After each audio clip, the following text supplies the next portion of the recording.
जितने भी कार्यकारी विभाग हैं पूरे बिहार के, सारे संवेदक जो बुद्धिजीवी हैं, जिनको ये इस बात का जानकारी है कि सरकार के द्वारा जो नीति निर्धारित की गई है वो एक तरफा है, वो सिर्फ अपने लाभ के लिए और अपने देश को मनवाने के लिए वो नियम बनाए हैं। और हम लोग को जैसे एक राजा और रंग का जो होता है, राजा और रंग का जो एक गैप होता है, उस तरह का नियम है।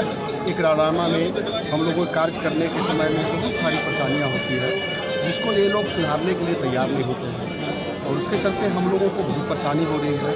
यही नहीं बल्कि जितने भी हम लोग को टेंडर डालने की जो प्रक्रिया थी पूर्व में, उसमें एक लिमिटेशन था कि इतना ही बिलो तक आप जा सकते हैं, क्योंकि उनके इंजीनियर के द्वारा प्राकलन बनाई जाती है। प्राकलन बनाई जाती है वो होता है कि उनके काबिल इंजीनियर बनाते हैं कि कोई एक बिल्डिंग का कितने रुपये का बनेगा। तो जब उनका काबिल इंजीनियर बनाता है और उसमें टेंडर डालने के जो नियम है वो कहते हैं कि आप कितना हो नीचे जाके ले सकते हैं, इसका मतलब आपका जो इंजीनियर है जो एस्टिमेट बना है वो काबिल नहीं है।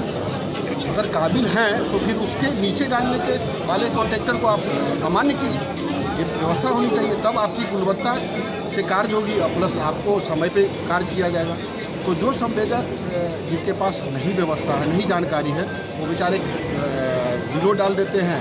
और चूँकि हम लोगों का कोई संगठन नहीं था जिसके चलते वो जागरूक नहीं थे, अब हम लोग ने यही सोचा है कि अगर साल 6 महीने तक काम नहीं मिले उसके लिए चिंता नहीं करना, लेकिन सभी को जागरूक करना है और सबको सही दर पे काम के लिए प्रोत्साहित करना है कि जो भी हम लोग रेट डालें वो सही दर पे डालें, BOQ रेट पे डालें, शेड्यूल रेट पे डालें और काम की क्वालिटी और समय पे हम लोग काम करें। और जो हम लोगों को परेशानी हो रही है उसको हम लोग सुधारने के लिए, उसको हम लोग अपना न्याय के लिए सरकार के हर एक पदाधिकारी हर एक स्तर से हम लोग जा कर के मिले और बात करेंगे।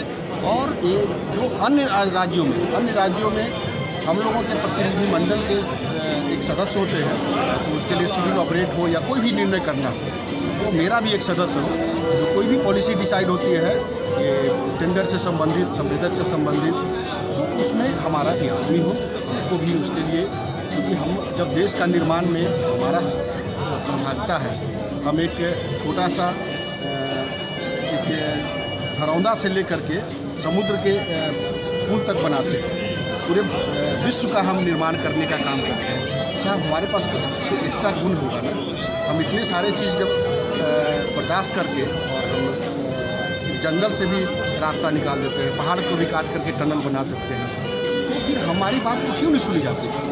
हमारे साथ भी जो परेशानी, उसी के लिए हम एक संगठन बनाए हैं, संघ बनाए हैं और सबको बोले हैं कि आप अच्छे से काम कीजिए और जो हमारा एक संघ को ऐसा प्यार दीजिए कि वो आपका अपना परिवार की तरह जैसे आप प्यार करते हो। इस देश में इस संघ का नाम रोशन कीजिए, इस बिहार संवेदक संघ, यही उद्देश्य से सबको बुलाए हैं और मेरा यही उद्देश्य है।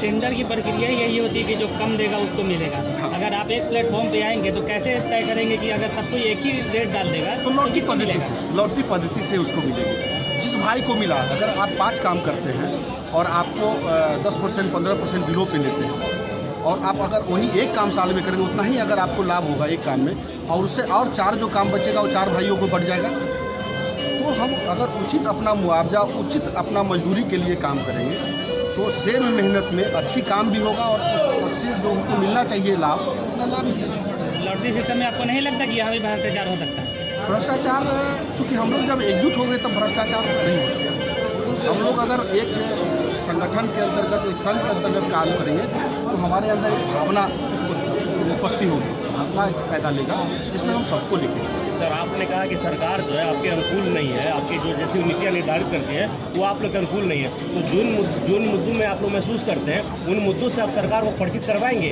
कि हमें ये तकलीफ होती है, हमें ये बाधाएं आती हैं? समय समय पर करवाए हैं। अब हम लोगों ने एक तय किया है कि अपना डेलीगेट्स लेकर अपना प्रतिनिधिमंडल के साथ और जाएंगे और सरकार के सारे वरीय पदाधिकारी, उनके हम लोग इस प्रदेश के मुखिया से भी मिलेंगे और मुख्य सचिव से मिलेंगे और सारे जितने भी प्रधान सचिव, विकास सचिव, सारे लोगों से हम जाके अपने परेशानी को, अपने जो या देश के, इस प्रदेश के विकास प्रयास करेंगे कि वो इस बात से अवगत हों और इसको निराकरण निकालें, ताकि हम लोगों को जो भी यहाँ निर्णय लेंगे हम, क्योंकि हम सभी का निर्णय के उपरांत भी कुछ ये बता पाएंगे कि ये सारे लोगों का जो दर्द है उसका निराकरण कैसे हो। अच्छा, एक अंतिम सवाल ये है कि सारे संवेदक एक ही मंच पे आ जाएं, ये ज़रूरी नहीं है। ऐसे में अगर अलग अलग पूरे विश्व का ये इतिहास रहा है कि आपका घर का लोग जो होते हैं वो भी आपके साथ कोई ना कोई जो है आपके विरोध करते हैं। अगर आप एक खेती भी करते हैं तो धान में कुछ ना कुछ खखरी भी निकलता है। तो ये मान लेना चाहिए कि कुछ ऐसा पहलू है जो भगवान भी चाह करके अपने परिवार में कुछ लोग उनके विरोध किए थे। तो हम लोग संगठन बनाए, हम कैसे ही कह दें कि हमारा सब लोग 100% मान लेंगे, नहीं माने उनको मुख्यधारा में लाया जाएगा, उनको प्रयास किया जाएगा कि आपके लिए कर रहे हैं, ये आपका है। नहीं तो ऐसे लोग जो टेंडर देंगे सरकार को, जो आपसे अलग देंगे, तो फिर तो सरकार उन्हीं को टेंडर देगी, आप क्या करेंगे? उनके लिए भी व्यवस्था हम लोग ने रखा है। अगर जो आदमी जो संवेदक अगर ये हम लोगों को के साथ नहीं चल करके हम लोग को धोखा देने का काम करेंगे, तो वो सारे के लिए अलग अलग हम लोगों ने ये बनाया है, नियम बनाया है कि उनके साथ क्या किया जाएगा। जो हम लोग ये सारे लोगों के जो सहमति होगी, सभी लोग हम लोग निर्णय करेंगे, उसके बाद हम आप लोग को बताएंगे। परिचय अपना बता दें। क्या उसके खिलाफ क्या कठोर कदम उठाया जाएगा, क्योंकि उनको काम तो करना है इसी समाज में। तो जब हम लोग समाज के साथ हैं तो वैसे लोगों को तो बहिष्कार करेगा, समाज बहिष्कार करेगा। अपना परिचय दे दीजिए, नाम बता दीजिए। मेरा नाम मुन्ना सिंह सुरेश कुमार और मैं बिहार संवेदक संघ का अध्यक्ष हूँ। ये संगठन विगत वर्ष बनाई गई थी और हमने पिछले वर्ष में जल संसाधन विभाग में लगभग 80% निविदा को शेड्यूल रेट पे लॉटरी करवाई, हम लोग सब मिलकर। तो हमें आगामी वर्ष तक हम लोग लगभग 90% कामयाब हैं, ये हमारे लक्ष्य है।